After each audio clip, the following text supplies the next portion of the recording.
Good morning, children. So, we are in our history section, right? Chapter number 3 of lecture 2.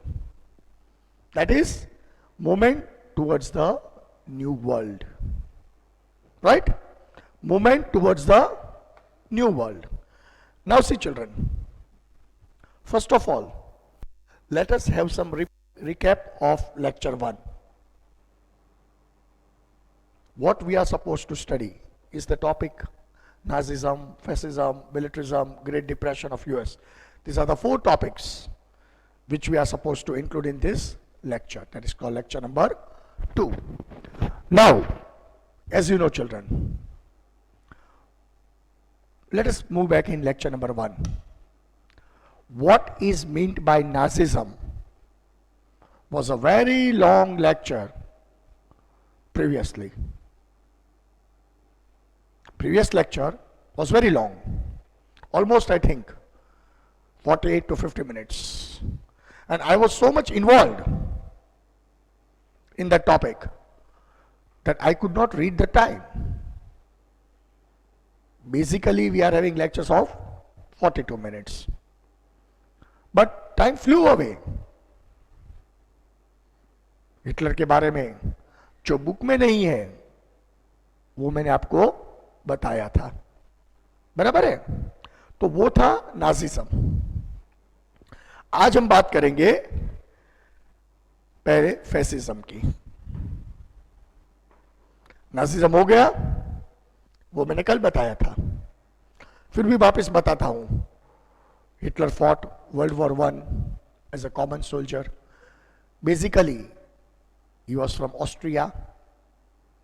ये सब मैंने आपको बताया था, लेकिन वापस रिवाइंड करवाता हूं ताकि आपके दिमाग में वो फ्रेम आ जाए. Basically, he was from Austria. And as a common soldier, he fought World War I from side of Germany. According to Treaty of Versailles, Germany faced a humiliating defeat. Because you know, at the time of Treaty of Versailles, King Wilhelm Kaiser left Germany, fled away from Germany, leaving Germans on their own fate and destiny. And that is why heavy restrictions were imposed on Germany. Heavy restrictions. And at that time, historians believe this will be the cause of World War II. Why? Because Germany was forced to do the things. ऐसा नहीं है सिर्फ Germany war का culprit था, सारे लोग लड़े थे. हम भूल में से सीखते हैं, लेकिन ये तो जो भूल हुई थी उससे भी बड़ी मात्रा की भूल होने जा रही थी. इसीलिए at that time it was confirmed, आगाज हो गया था कि नक्की एक दिन बड़ा धमाका होगा. और वो अभी, if you study European history, you will find a topic. Period from 1919 to 1939, that is 2 decades. That period in history is called period of uneasy peace. Uneasy peace. क्यों? क्योंकि यूरोप में कई सारे बदलाव आए थे, कई सारे बदलाव जो 200 साल में यूरोप में नहीं देखा था.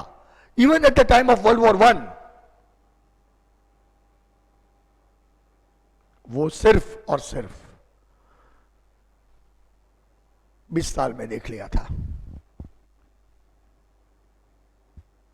सिर्फ 20 साल में। और इसीलिए it is important to study why all this thing happened. Now we are switching over to Nazism. आपको रिवाइज करवा देता हूं।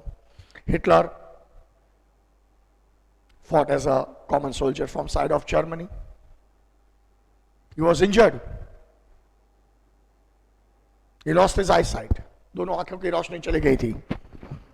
ट्रीटमेंट हुई और ट्रीटमेंट के बाद उसकी रोशनी वापस मिली। Whole Germany was under depression. पूरा जर्मनी दब चुका था।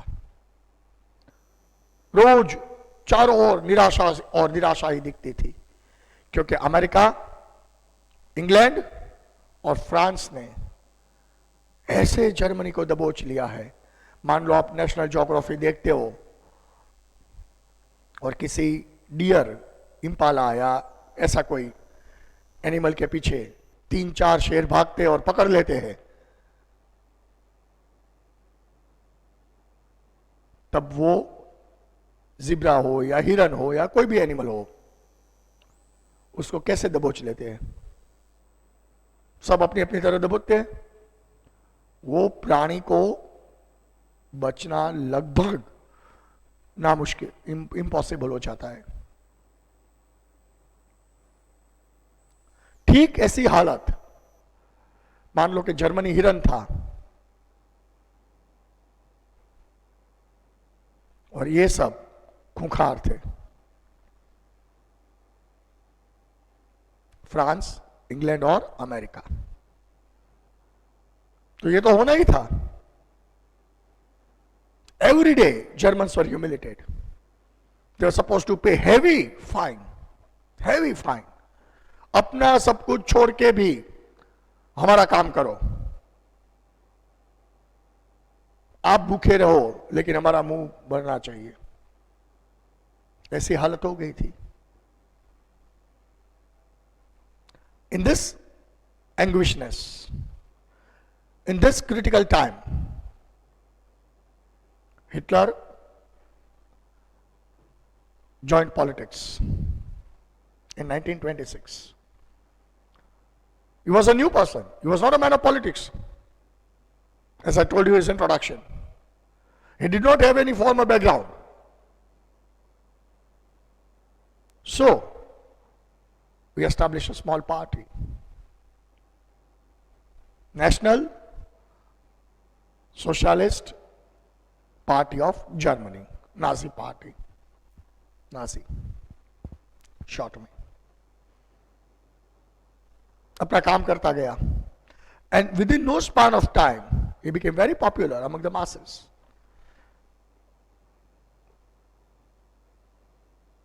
आप वर्ल्ड वॉर 2 के कई सारे वीडियोस है, फोटोग्राफ है, आप निकालो, ढूंढो। हिटलर ऐसा कोई चेरिशमेटिक पर्सनालिटी वाला नहीं था, एकदम नॉर्मल इंसान था। कुदरत ने ऐसे उसे फिल्मी हीरो नहीं बनाया था।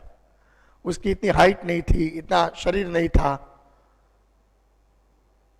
लेकिन उसकी स्पीच में जादू था।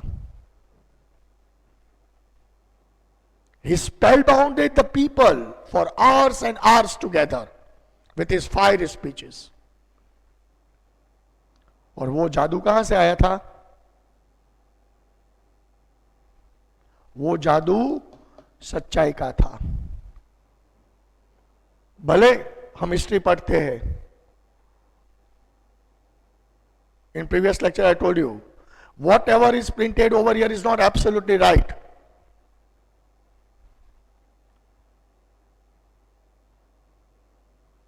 वेस्टर्न हिस्टोरियंस हिटलर को विलन बनाते हैं, वो आगे जाके विलन हुआ था, मैं वो बात नहीं करता अभी, I am not praising him, but initial stage में जो हिटलर ने काम किया वो मैं बात कर रहा हूं। अभी हम पीछे की बात नहीं कर रहे, है समझ में? With his spellbounding speeches for freedom, for sovereignty, for independency, and above all, the biggest asset, which we call self-respect. Germany का जो सेल्फ रिस्पेक्ट रोज ये लोग चीरते थे, फाड़ते थे, रोज ये लोग जर्मनी का जो सेल्फ रिस्पेक्ट की लूट होती थी वो बचाने का जिम्मा उसने लिया कि बहुत हो चुका, हम अकेले तो वॉर के लिए रिस्पॉन्सिबल नहीं है, कुछ तो करना पड़ेगा, किसी को तो बोलना पड़ेगा, वरना कहां तक हम लुटाते जाए, कहां तक सहते जाए. And this was all delivered in his speeches. He became a hero. And a small organization which was established in 1926 became a huge organization by 29. Western powers were scared of him. He was put in jail. He became very famous in jail by writing his book My Struggle.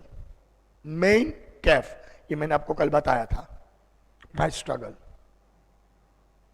वो book इतनी popular है, उसकी ideology, कैसा सपने का Germany होना चाहिए, कैसे हम उठ सकते हैं, बदले की भावना नहीं थी, लेकिन सेल्फ रिस्पेक्ट था. And he was released from jail in 1931 because of pressure. 32 में इलेक्शन हुई, उसकी पार्टी को इतनी सीट नहीं मिली जो सरकार बना सके, इसलिए कोएलिशन गवर्नमेंट बनी. जो बड़ी पार्टी आगे वाली थी, जिसके हेड थे president Hindenburg, Hitler prime minister बना, प्रेसिडेंट हिडेनबर्ग बने, और एक साल के बाद प्रेसिडेंट हिडेनबर्ग की डेथ हो गई, mysterious death. That mystery is still unsolved. Hitler assumed the power from prime minister to president, and he declared himself as a Führer, Sarve Sarva dictator. He made a drastic changes starting from constitution. He disregarded the Treaty of Versailles. ये क्या भैया, paper पे लिख दिया, ये करना वो करना है, सब कुछ हम अपनी नक्की करेंगे, हमको क्या करना है. समझ में? I will decide my destiny. My Germany will decide its own thing. And that is why he gained more and more popularity, and mass started to follow him. At the same time, Western nations were scared because of rising of Hitler. We started to rise in a vertical pattern, not in a horizontal pattern, but in a vertical pattern. Within short span of time, he became the most powerful leader in Europe. ये बात मैंने आपको बताई थी. Now we are coming to Nazism, Italy. That is called fascism. Now see, Italy fought World War I from the group of Allied. और जो treaty of वर्सलस हुई, उसमें मिनरल्स का बंटवारा हुआ, लैंड एक्विजिशन का जर्मनी का हुआ, और जर्मनी पे $6.6 पाउंड का जो फाइन लगा था, उसका हिसाब करना था. तो इटली को ऐसा लगा कि हमको भी थोड़ा हिस्सा मिलेगा, क्योंकि हम एलाइड के मेंबर हैं, हमको भी मिलना चाहिए ना, क्योंकि हम आपके साथ लड़े थे, आपके बगल में खड़े थे, तो हमको भी फायदा तो होना चाहिए. लेकिन नहीं, जब बंटवारा हुआ तब मैक्सिमम गेन्स फ्रांस और इंग्लैंड ने ले लिया. इटली वॉज लेफ्ट सल्किंग, देखता रह गया इटली. वही नहीं, अफ्रीका में जो कॉन्कर्ड प्रोविंस थे, जो वर्ल्ड वॉर I में इटली ने गंवाए थे, वो भी वापस नहीं मिले, तो डबल नुकसानी हुई। तो वॉर लड़ने से हमको क्या फायदा मिला भैया? कुछ नहीं मिला, कुछ नहीं हासिल हुआ, लॉस हुआ, इकोनॉमी डिस्टर्ब हुई। सो इटालियंस वर ऑल्सो बर्निंग, कि ये तो सरासर नाइंसाफी हुई, ऐसे थोड़ी चलता है। And there was no political party which could handle this situation. So in this middle, a leader called Benito Mussolini took the advantage of this situation. Mussolini, the dictator of Italy. You search on net. Ekdam hefty mass, atta katta, more than 6 feet. Right? He took the advantage of this situation. He wanted to bring Italians from the disparity. और Hitler को वो follow करते करते Hitler की तरह भी speeches, ideology, वो सब जोल-जाल करके he became the mass leader and he established a fascist party. Now fascist party came to power in Italy. सबसे पहले उसने क्या काम किया कि उसके जो ओपोनेंट्स थे फैसिस्ट पार्टी के, सबको ठिकाने लगा दिया, कोई विरोध करने वाला ही नहीं बचा। And the soldiers of fascist party, उसके जो करीबी होते थे, not all, used to wear black uniform having a symbol of skull on their cap. हमारी जो आर्मी होती है, आर्मी के कैप पे जो सिंबल होता है ना हमारे राष्ट्रभूमि का, उसी तरह फैसिस्ट पार्टी का सिंबल था स्कल इधर, बराबर। And they were ready to eliminate their opponents at any cost. और आर्मी का सिंबल था axe and bundle of stick, कुहाड़ी और लकड़ी। ऐसे कुहाड़ी भी मारने काटने में काम आती है, लकड़ी भी ऐसे काम आती है। He trained army. Italy was in initial stage given the place in League of Nations, but देखा कि लीग ऑफ नेशन में तो हम सिर्फ मोहरा बन के रह गए हैं, हमको कोई फायदा नहीं मिला है। तो why should we waste our time? It snap all the ties. और जो लीग ऑफ नेशन की परिभाषा थी, ये करना है वो करना है, सब कुछ उसने बंद करके आसपास में इंपीरियलिज्म फैलाना शुरू किया। छोटे बड़े कंट्रीज पे अटैक करने शुरू किए, वेपन्स बनाने शुरू किए, एक्सपांशन ऑफ मिलिट्री नेवी हुआ। सो जर्मनी तो थ्रेट यूरोप में बन ही चुका था, अब दूसरा थ्रेट खड़ा हो गया इटली। और इटली और जर्मनी ने दोनों ने टाइज कर ली थी, मतलब हिटलर और मुसोलिनी ने दोनों ने टाइज कर ली थी। हिटलर को अपना बदला चाहिए था, जर्मनी को अपना नुकसान भरपाई करना था। दोनों के मुद्दे अलग थे, लेकिन रास्ता एक था, फ्रांस और England. Right? So this are the two topics, then we'll talk about militarism and Great Depression ahead. Okay children, let us see. After First World War, page number 15, people became economically poor. The immediate government in powers were unsuccessful improving this situation. People lost trust in democracy. क्योंकि world war 1 के पहले democratic सरकार थी, democracy में से भरोसा टूट गया। काहे की डेमोक्रेसी? सब मैदान मैदान हो गया था।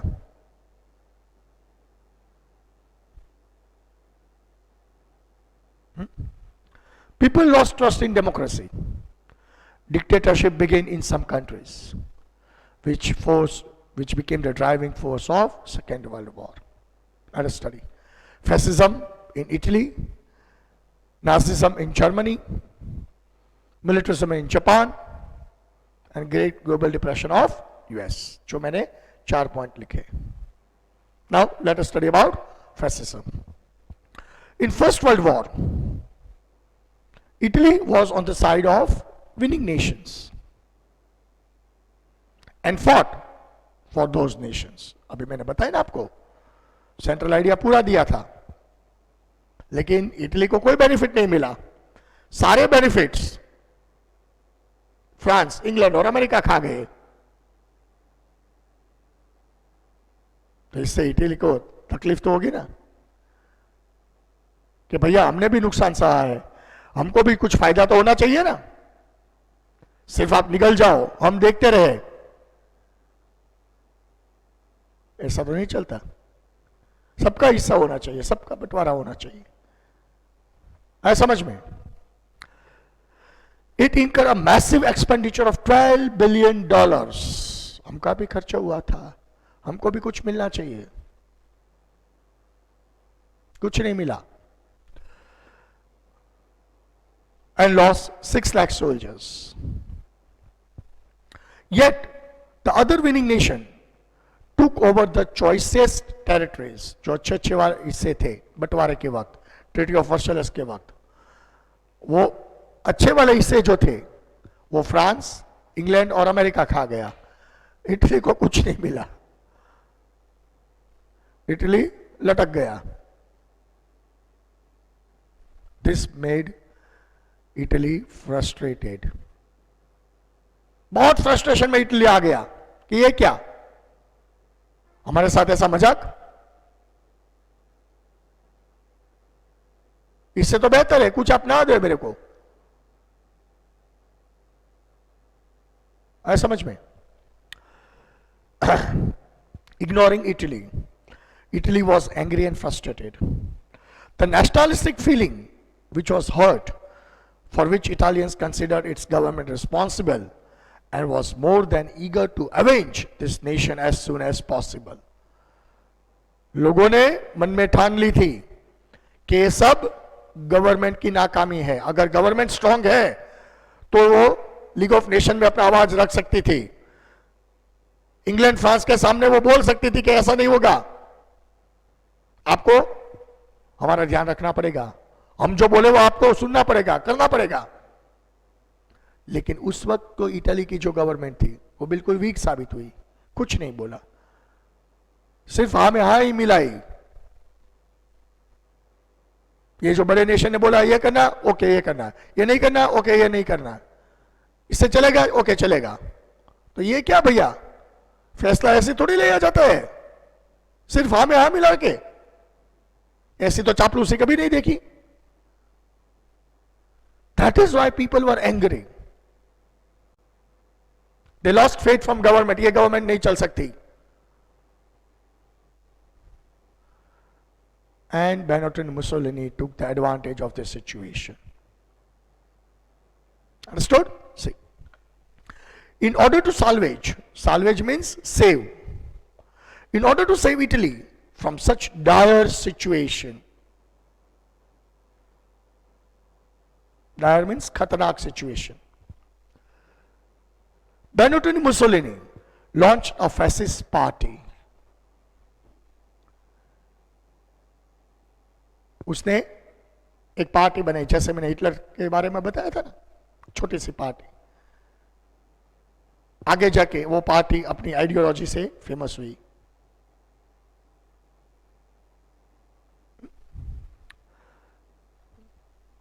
He adopted a bundle of stick and an axe. लकड़ी और कुहाड़ी, जो एंशिएंट सिंबल था रोमन एम्पायर का. A symbol of supremacy of Roman Empire as a symbol of the party. Fascism has evoked from the word, Italian word called facege. Facege word कहां से आया था? Which means absolute control. Underline this keyword. Total control. Absolute control.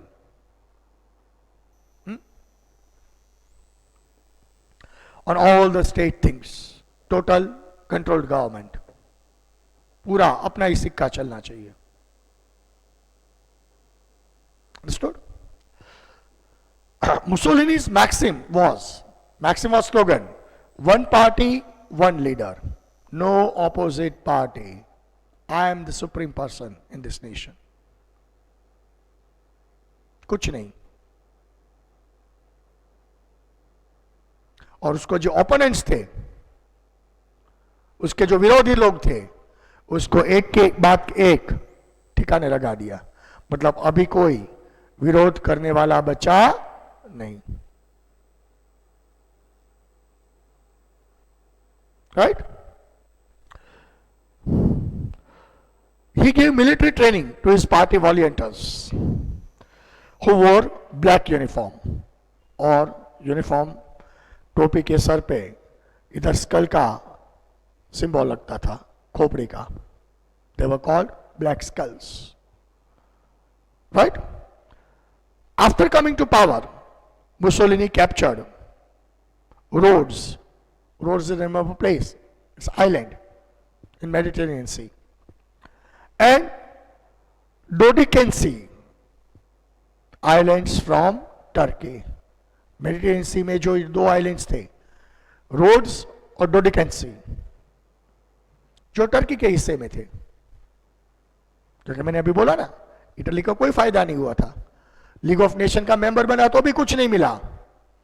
तो भैया इधर बैठ से क्या फायदा? अगर मेरा कोई सुनता नहीं है, अगर मेरा कोई हिस्सा नहीं है, मेरा कोई वजूद नहीं है, तो खामखा लीग ऑफ नेशन की सीट ही भरने की बात करनी है. आपकी हाँ में हाँ ही मिलाने की बात करेंगे. आप जो बोलेंगे हाँ, आप जो बोलेंगे ना, तो ना. ऐसा नहीं चलता भैया. वो लीग ऑफ नेशन में से विड्रॉ हो गया. नहीं चाहिए. Understood? After coming to power, Mussolini captured Rhodes and Dodecan Sea Island from Turkey. He won आसपास के जो मेडिटेरेनियन सी के जो रीजन्स थे, नॉर्थ अफ्रीका के, जो वर्ल्ड वॉर 1 के वक्त बेसिकली इटली को मिलना चाहिए था, लेकिन because of partiality it was lost.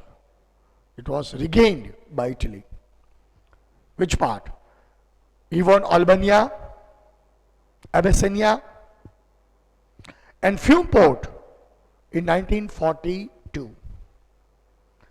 ये सारी जगह इटली के लिए स्ट्रैटेजिकली इंपॉर्टेंट थी. Italy wanted to create greater Italy. Mussolini का सपना था वो वापिस रोमन एम्पायर का जन्म करे. ठीक है. बेसिकली आज का जो इटली है वो हजारों साल पहले का रोमन एम्पायर था. मतलब वापिस रोमन एम्पायर का जन्म होना चाहिए. है समझ में? Even Abyssinia, Albania, and Fiume Port, and captured Rhodes and other islands in 1942-24. After these victories, Mussolini cut off all the ties with League of Nations and joined Rome, Berlin, Tokyo axis. Rome मतलब Italy, Berlin मतलब Germany, Tokyo मतलब Japan.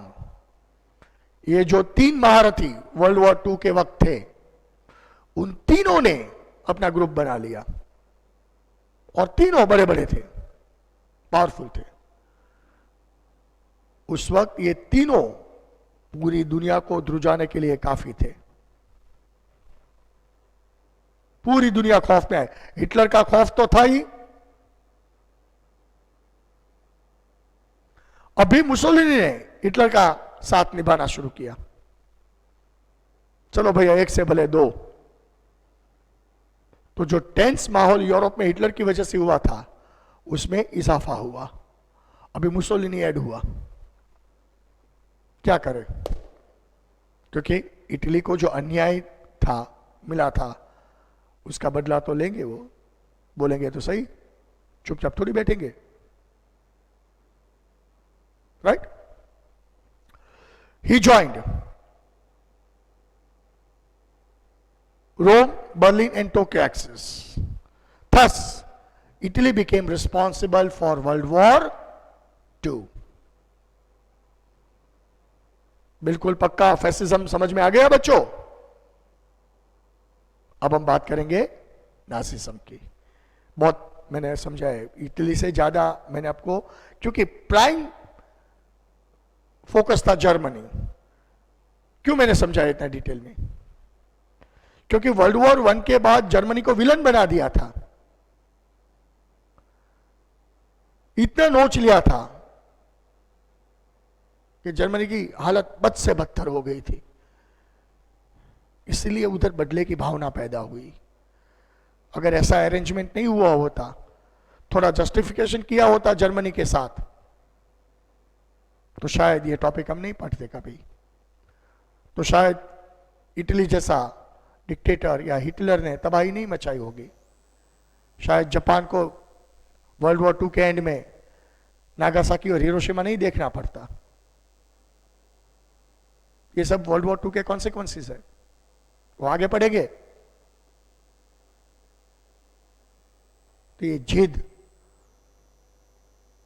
की वजह से सब कुछ होता था। क्यों ऐसा करने का? Nazism in Germany.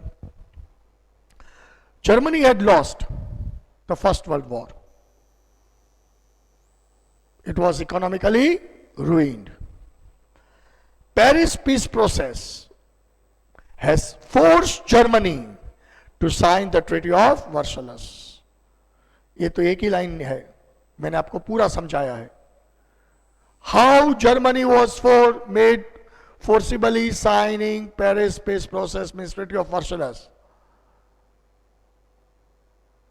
जब कोई मालिक नहीं था जर्मनी का, कोई पार्टी नहीं थी, किसके भरोसे जर्मनी चले? कोई सुनने वाला नहीं था।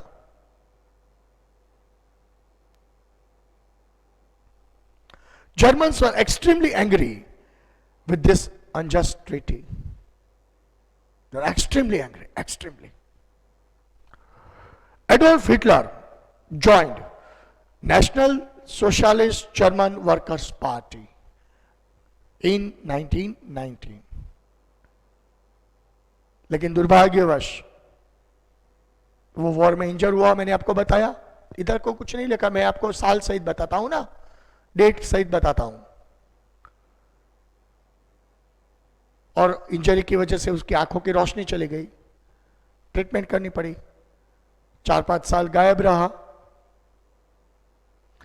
फिर जब वो रिकवर हुआ तब उसने ये पार्टी में अपना चार्ज ले लिया।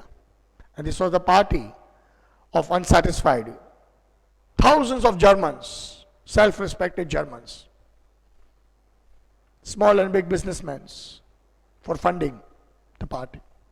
पार्टी चलाने के लिए पैसा तो चाहिए ना। Retired soldiers who were burning with a feeling of revenge, अपनी मातृभूमि के लिए, अपने देश के लिए। And as they were retired soldiers, they had the experience of fighting the war, tactical wars, training of using weapons, all these things. So it was an additional thing, right? This party was called Nazi Party, right? The Nazi philosophy included nationalism and socialism. सबसे पहले देश, सबसे पहले मातृभूमि की बात होगी। मातृभूमि से कोई बड़ा नहीं है, देश से कोई बड़ा नहीं है। And socialism, equality, one type of classless society. The idea which was given by Lenin living in Germany. Russia में जो सोशलिज्म आया, रशियन रेवोल्यूशन में मैंने आपको समझाया था. The father of Russian revolution was Karl Marx, and Karl Marx was influenced by the ideal of socialism from Germany, because Karl Marx was living in Germany, and from there he was influenced by the ideas of socialism, which was put into practice by his disciple, उसका शिष्य, जिसको हम Vladimir Lenin बोलते हैं. जैसे महात्मा गांधी को father of nation बोलते हैं, जितना रिस्पेक्ट है उधर रशिया में लेनिन का उतना रिस्पेक्ट था. But he followed the principles of Karl Marx. और कार्ल मार्क्स सोशलिज्म से इंफ्लुएंस हुए थे जर्मनी में से. आया समझ में कैसे socialism? Equality, one type of classless society, all Germans are equal, right? After the death of German president Hindenburg, वो भी मैंने आपको बताई, 1933 में उसकी कैसे डेथ हुई और कैसे समय का पलड़ा चेंज हो गया. Hitler assumed the post and established a dictatorial rule. वो सत्ता में आया, सबसे पहले उसने कॉन्स्टिट्यूशन जो पुराना था उसको कैंसिल किया, नया कॉन्स्टिट्यूशन लिखा, और नया कॉन्स्टिट्यूशन में एक ही बात थी, वन नेशन वन लीडर, एक देश एक लीडर, जो मैं हूं, बाकी कोई लीडर है ही नहीं. No opponents, no opposite parties. And from democracy, he assumed dictatorship. क्योंकि जर्मनी को खड़ा करना था. बाहर जो जर्मनी की इज्जत गई थी वो वापस लानी थी. तो हार्ड स्टेप्स तो लेने ही पड़ेंगे.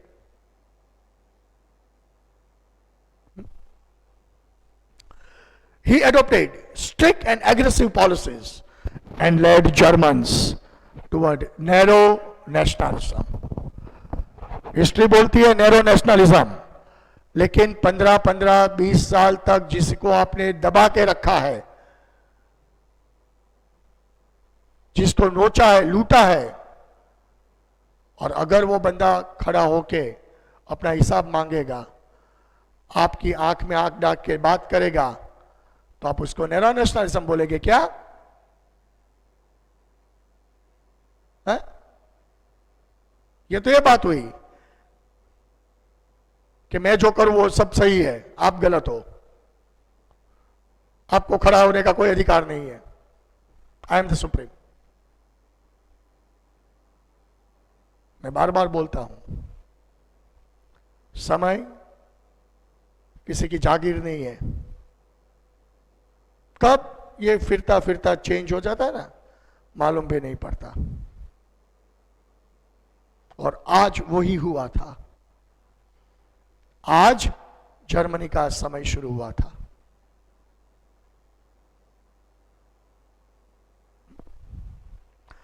He adopted strict and aggressive policies that led Germans towards narrow nationalism. Germans considered Hitler as a Führer, savior, मसीहा, एंजल. वर्ल्ड को जो भी बोले, मैंने तो ये सब कुछ पढ़ा है, यार बार बार मैं बोलता हूं, सब कुछ पढ़ा है, इससे कई गुना, थाउजेंड्स ऑफ टाइम ज्यादा पढ़ा है. इंग्लैंड फ्रांस के लिए शायद हिटलर विलन होगा, लेकिन जर्मनी के लिए वो भगवान था. और उस वक्त की जर्मनी की पॉपुलेशन आप देखो, अगर आप गलत हो, शायद मेरा एक एग्जांपल है, अगर आप गलत हो तो आपको 10 लोग सपोर्ट करेंगे, 50 सपोर्ट करेंगे, 500 सपोर्ट करेंगे, 5000 सपोर्ट करेंगे. अरे 50,000 लोग सपोर्ट करेंगे, पूरा देश सपोर्ट करेगा क्या? कभी नहीं होता. सब अंधे होते. इसको पूरा देश का सपोर्ट था. वो जो भी करता था वो अपने देश के लिए करता था, अपनी मातृभूमि के लिए करता था, इसीलिए लोगों का सपोर्ट था. मैंने लास्ट लेक्चर में बोला, he became the leader of from heart of the people. लोगों के दिल में बैठा था वो. because bisection. Right? Nazi soldiers wore blue uniform and stuck a red strip on their soldiers' shoulders, साथ स्वस्तिक. और हमारे हिंदू माइथोलॉजी में, हिंदू धर्म में स्वस्तिक किसे बोलते हैं सबको मालूम है. हर एक घर में शुभ कार्य जब होता है तब हम स्वस्तिक निकालते हैं. साथियों जी, आर्य संस्कृति है. भले हम आर्यन से, लेकिन उसको प्रूव कर दिया था हिटलर ने वर्ल्ड वॉर 2 में कि we are the pure Aryans born to rule the world.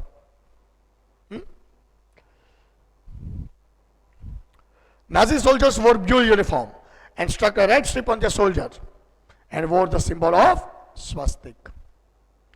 Hitler's authoritarian and militarist nature became obvious after coming to power. मैंने बोला था ना 1933 के बाद तो बहुत बड़ा हो गया था वो. सिर्फ सत्ता ही चाहिए थी और सत्ता में आने के बाद सब कुछ चेंज कर दिया था. His main aim was the emergence of Germany as a major power. Europe का मैप नहीं चाहिए भैया, जर्मनी का मैप चाहिए. पूरा यूरोप जर्मनी में होना चाहिए.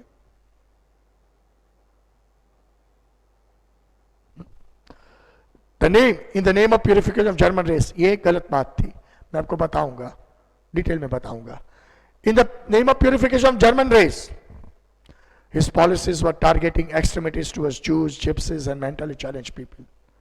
By the end of Second World War, in European Jewish lost their life, और इसी वजह से इसराइल देश का जन्म हुआ.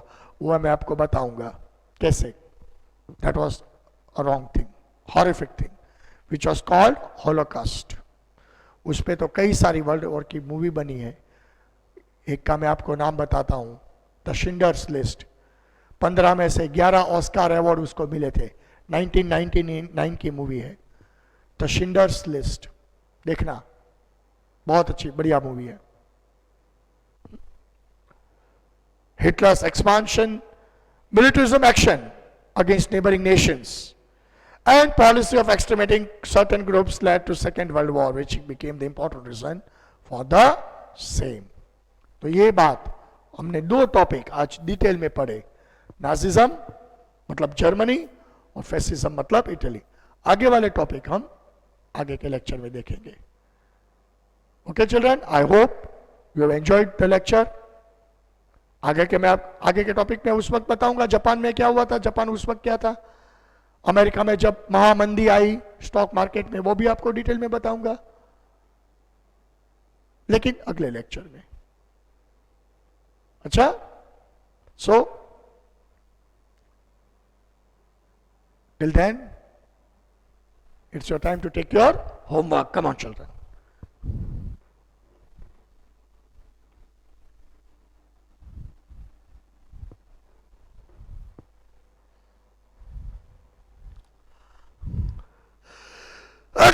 Excuse me. Number 1. Excuse me. Write a short note on fascism,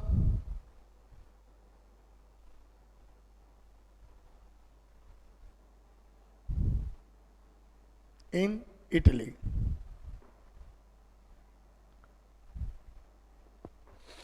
बराबर. Number 2, write a short note on Nazism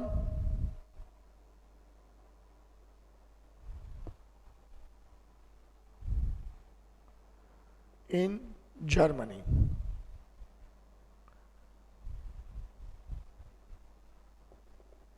Right? These are the 2 questions which you are supposed to send back in homework. Question number 1. Write a short note on fascism in Italy. And write a short note on Nazism in Germany. Okay? So with this, we are ending lecture 2. Meet you in lecture 3. with some more other topics, interesting topics. I hope you are enjoying your studies. क्योंकि geography में हम कुछ नहीं पढ़ा सकते, हिमालय को बदल नहीं सकते, गंगा को नहीं यूपी में से गुजरात में ला सकते, लेकिन इसमें तो हम बहुत सारा समझा सकते हैं अगर मजा आता है तो. अच्छा बच्चों, take care, right? Till then, good bye, see you.